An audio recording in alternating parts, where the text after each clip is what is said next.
All right, I've just finished Don't Leave Me Now, and it ended in this way that I felt like it's going on to the next one again. So I'm going to actually start with just the last few seconds of Another Brick in the Wall, and then of Don't Leave Me Now, and then I'll go to Another Brick in the Wall. All right, so here we go.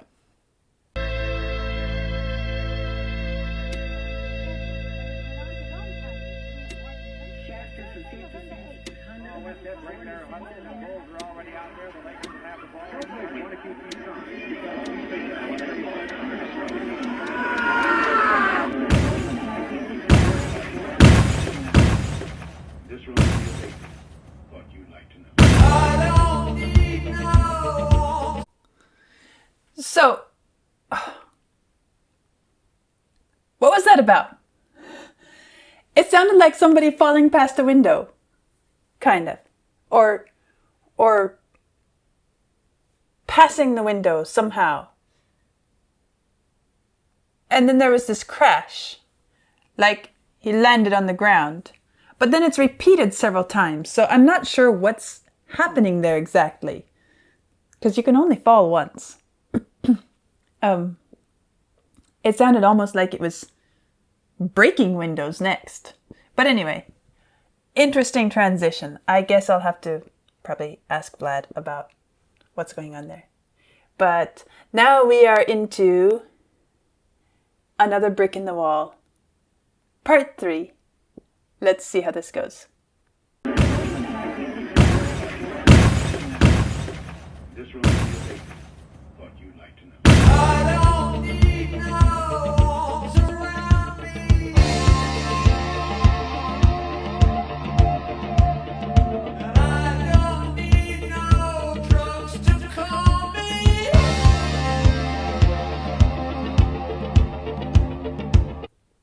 Nice little touch right here. I would have expected, oops, let's make this do something for me. I would have expected this, just because of the way he's used repetition before in this whole work. I kind of was expecting to hear this note the same as this note, but it was a nice little tweak. Just enough so that he's not settling us into repetition for lack of imagination, which is great because it keeps us aware that everything he's doing musically is very carefully thought out to communicate something important.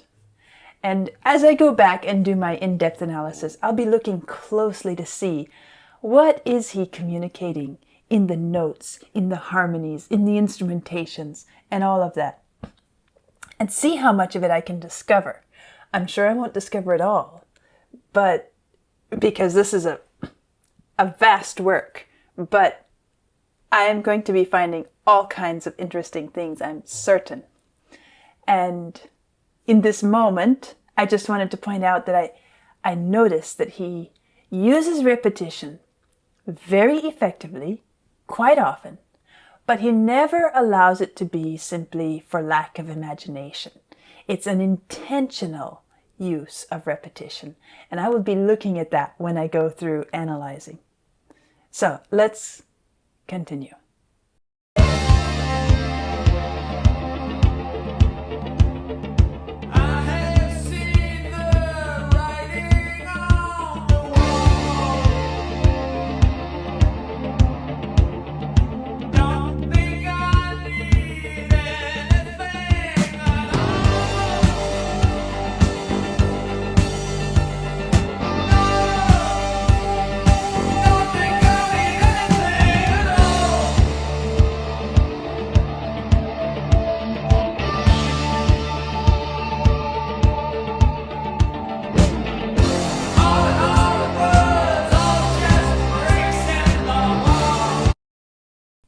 It almost sounded like this was a brick being set in place. Chunk right there.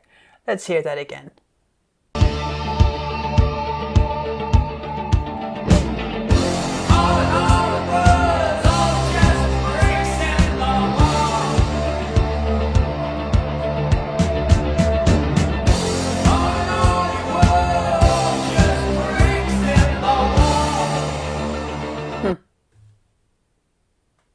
Okay, and that's obviously it's going on to another song, so we'll have to go ahead to hear what comes next. That's a short little bit. I guess the first brick in the wall parts were a bit longer.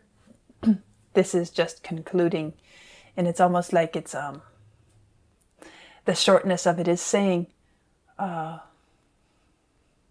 it's done, it's over, nothing to discuss, that's it. Well, I do want to discuss something. And I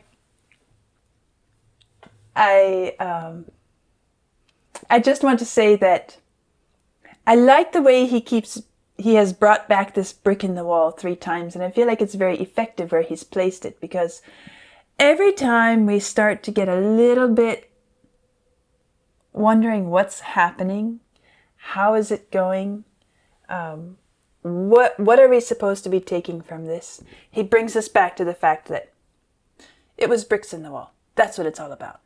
It's about this isolation, separation, distancing, cutting off, building up barriers, and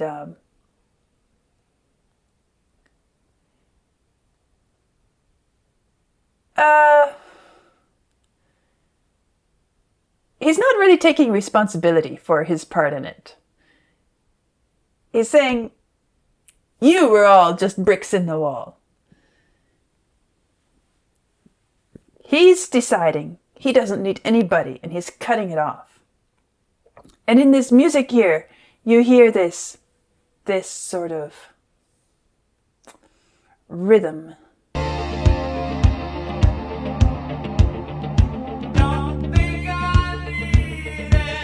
It's just the drum.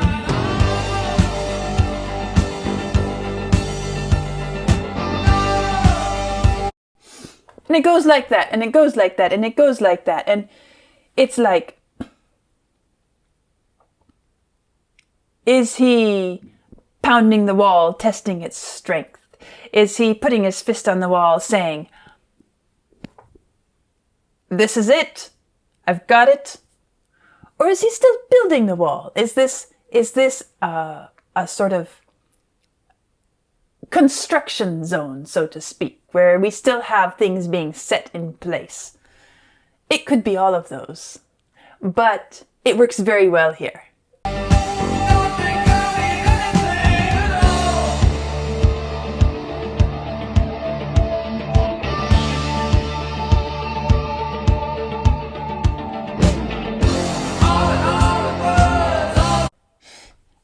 I do think that moment,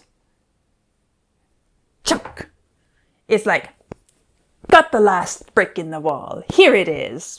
Done. No debate.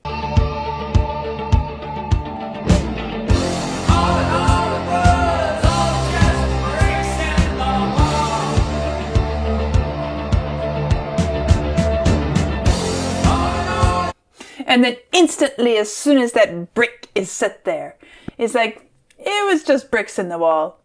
That's all. Nothing else. Oh, by the way, you were just bricks in the wall.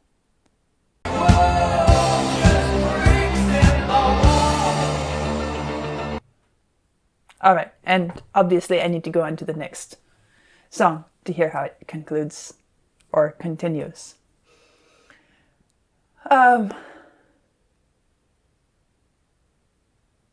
Yeah, that's how I feel about it. That's what I have discovered in this first listen.